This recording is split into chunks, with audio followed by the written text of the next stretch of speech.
Is it permissible to play sports with people who may expose their awrah? Is it permissible to play sports with people who may expose their awrah? This is a contextual question. There are different circumstances that come to mind. You're saying people. Is this a matter of male and female interaction, in which case all the rules of gender interaction would come into play, looking at the opposite sex with desire, lowering one's gaze, etc., not being alone, not being in khalwa. So those rules are, of course, going to circumvent this type of situation from taking place where you are in close proximity with or looking at members of the opposite sex with their awras exposed. That, of course, would be an unlawful circumstance to be in, especially in a sports situation where there may be contact of some sort or the other. Because in Islam, what is haram to look at in terms of awrah is also haram to touch. But if it is in a different situation, the most common form of this question is usually in men's sports, in sports like football and the like, where it is customary in the Western world for men to wear shorts which reveal their thighs. And then there are instances with women as well, where women, play sports among one another. So in the case where the awrah rules are going to be applied because there's the need to cover one's awrah, one is not alone, then all of those rules must be applied as individuals. However, we don't have control over the actions of others, right? So if it is that a person wants to play a soccer match, wants to take up some sports for the sake of health, they want to do some other physical activity for the sake of health, then they may do the exercise or the healthy activity, and they will not be accountable for what the other people there would do unless what they are doing would directly impact the person.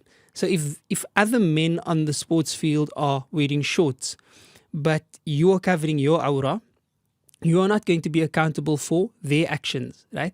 As Muslims, we believe that Allah subhanahu wa ta'ala holds us accountable individually and for that which we have control over. Then the second issue that comes up here is the touching of bodies, right? So if the man's awrah is exposed, and then there's touching of bodies and it's skin-to-skin contact, for example, or even skin-to-clothing contact, but there's this type of close proximity where the touching of the awrah or the exposed parts of the awrah is going to affect them, then of course that needs to be taken into consideration as well. So again, it's circumstantial. The last point that I wish to address on this particular question is about the awrah itself, specifically of a man. There's a common misconception that according to the Maliki school, the awrah of the man is only the pubic area, the front and the back, private parts. While this is true from one perspective, it is specifically the awrah pertaining to being in prayer. So for the Maliki school, the awrah of men in prayer is the front and back private parts. This refers to the male's genital organ and testicles and private rear area. As for outside of the prayer, in front of men, women and the like, the awrah of men, according to Islam, according to the Maliki school, is from between the navel to the knee. And this conforms with most of the other madhahib as well. The thighs are awrah, and as awrah, it needs to be covered. And a part of the knees following the thighs should also be considered awrah because it must be covered along with the thighs. Now, this misconception is often the one that people rely on to excuse themselves. Look, I'm a cyclist, I'm a runner, I'm a soccer player, I'm a rugby player, but it's okay if I reveal my thighs because of this view in the Maliki school. That is a misunderstanding of the view of the Maliki school, and it pertains to the awrah in salah when one has no other clothes to cover oneself in salah. As for in front of other people, one needs to always cover one's awrah. Wallahu subhanahu wa ta'ala a'lam. I said that was the last point, but another critical point here is that Muslims must always go back to the guidance of Rasulullah sallallahu alaihi wasallam in this regard. He said the halal is clear, the haram is clear. Between them, there are going to be some doubtful matters.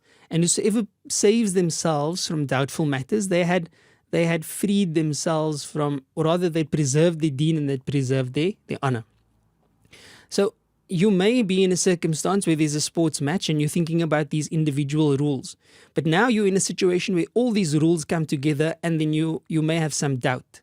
And when you have that doubt, it's going to be because, look, yes, my awrah is covered.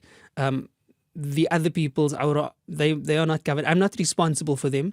But can I genuinely uphold the rules of Islam in terms of not looking at haram, not engaging in haram throughout the entire process? Or am I placing myself in a situation where I'm likely going to enter into haram because I'm in a doubtful situation? If that is the case, the guidance of the Prophet ﷺ is clear. Rather refrain from the doubt, rather refrain from that which is doubtful, and that will be good for your deen and for your honor bi'idhnillahi ta'ala. As he also said, sallallahu alayhi wasallam, دع ما يريبك إلى ما لا يريبك فإن الصدق طمأنينة والكذب ريبة. Leave that which causes you doubt for that which causes you no doubt, because truthfulness is a source of contentment, while falsehood is a source of doubt. So let that be our guiding principle bi'idhnillahi ta'ala. Though the technicalities may all be in order, we need to always ask ourselves, is this pastime, is this hobby, is this sport, is this recreational activity worth the doubt that I'm going to place myself in and potentially fall into haram? Or is it better for me to refrain? And these are questions that we deal with on a daily basis as individuals. May Allah subhanahu wa ta'ala grant us the tawfiq to deal with them suitably. Ameen ya Rabbal Alameen. La ilaha illallah Muhammad Rasulullah.